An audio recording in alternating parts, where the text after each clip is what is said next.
Assalamualaikum warahmatullahi wabarakatuh. Perkenalkan, nama saya Ira Orlensyah dengan NPM 2021020403. Di sini saya akan mempresentasikan materi mengenai substansi hukum Islam. Tanpa membuang waktu lagi, mari kita mulai presentasinya. Makna hakikat sesuatu menurut filsafat. Definisi hakiki atau esensial adalah pernyataan hakikat sesuatu, yaitu sesuatu pengertian yang abstrak. Hanya mengandung unsur-unsur pokok yang diperlukan untuk memahami suatu golongan tertentu dan untuk membedakannya dari golongan-golongan lain, sehingga sifat golongan tersebut tidak termasuk dalam hakikat sesuatu itu. Pengertian filsafat hukum Islam.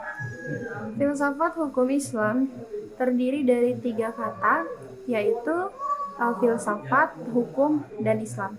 Filsafat hukum adalah pengetahuan tentang pemikiran mendalam, sistematis, logis, dan radikal tentang berbagai aturan yang berlaku dalam kehidupan manusia, baik aturan bermasyarakat maupun aturan bernegara. Lalu ada hukum. Hukum adalah peraturan-peraturan tentang perbuatan manusia dalam lalu lintas kehidupan. Secara ringkas, hukum berarti ketetapan. Adapun pengertian dari filsafat hukum Islam adalah kajian filosofis tentang hakikat hukum Islam, sumber asal muasal hukum Islam, dan prinsip penetapannya serta manfaat hukum Islam bagi kehidupan manusia ataupun kehidupan masyarakat. Dengan demikian, yang dimaksud dengan filsafat hukum Islam adalah setiap kaidah, asas, aturan-aturan pengendalian masyarakat dalam alam Islam. Kaidah-kaidah itu dapat berupa Al-Quran, hadis, pendapat sahabat dan para tabi'in, fatwa lembaga keagamaan. Faktor yang menjadi ciri filsafat hukum Islam. Pertama, wacana atau argumentasi, menandakan bahwa filsafat memiliki kegiatan berupa pembicaraan yang mengandalkan pada pemikiran rasio tanpa verifikasi uji empiris ataupun pembincangan dengan menutup mata. Kebenaran filosofis tidak memerlukan pembuktian atau tidak perlu didasari bukti kebenaran, baik melalui eksperimentasi maupun pencarian data lapangan.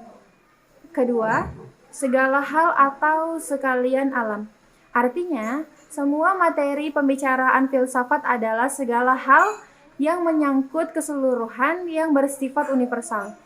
Tidak ada yang tidak tertentu oleh pembicaraan filsafat. Yang ketiga, sistematis. Artinya, perbincangan mengenai segala sesuatu dilakukan secara teratur, mengikuti sistem yang berlaku sehingga tahapan-tahapannya mudah untuk diikuti. Lalu yang keempat ada repel, artinya sampai ke akar-akarnya, sampai pada konsekuensinya yang terakhir. Radix artinya akar, yang juga artinya arches atau sebagai ciri khas berpikir filosofi. Perbedaannya dengan pengetahuan adalah adanya asumsi sebagai titik talak yang disebut sebagai keyakinan filsafati. Lalu yang kelima, hakikat. Merupakan istilah yang menjadi ciri khas filsafat. Hakikat adalah pemahaman atau hal yang mendasar. Jadi, filsafat tidak hanya berbicara tentang wujud atau materi, sebagaimana ilmu pengetahuan, tetapi berbicara mengenai makna yang hakikatnya terdapat di belakangnya. Dalam filsafat, hakikat tersebut sebagai akibat dari berpikir radikal. Berdasarkan 5 ciri berpikir filosofis tersebut, dapat diambil pemahaman bahwa filsafat merupakan kebebasan berpikir manusia terhadap segala sesuatu tanpa batas, dengan mengacu pada hukum keraguan atas segala hal, bahwa sekalian alam dan segala hal dapat dilihat dari berbagai hal sudut melalui kontemplasi pemikiran yang sistematis, logis, dan radikal. Segala hal yang dipikirkan oleh filsuf berkaitan dengan hal-hal berikut. Yang pertama, berhubungan dengan sesuatu yang bersifat metafisik yang tidak dapat dilihat. Yang kedua, berhubungan dengan alam semesta yang fisikal dan terbentuk oleh hukum perubahan. Yang ketiga, segala sesuatu yang dilakukan rasional dan irasional. Yang keempat, semua yang bersifat natural dan supranatural. Yang kelima, berhubungan dengan akal, rasa, pikiran, intuisi, dan persepsi. Yang keenam, sehubungan dengan hakikat yang terbatas dan yang tidak terbatas. Yang ketujuh, berhubungan dengan teori pengetahuan pada semua keberadaan pengetahuan manusia, yang objektif maupun subjektif.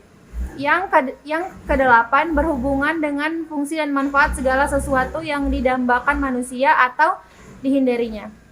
Yang kesembilan, berhubungan dengan kebenaran spekulatif yang bersifat rasional tanpa batas sehingga berlaku pemahaman dialektis terhadap berbagai penemuan hasil pemikiran manusia. Tesis yang menghasilkan antitesis dan terciptanya sintetis. Sekian dari hasil presentasi saya memohon maaf apabila ada kesalahan. Akhir kata saya ucapkan wabillahi taufik wal hidayah. Wassalamualaikum warahmatullahi wabarakatuh.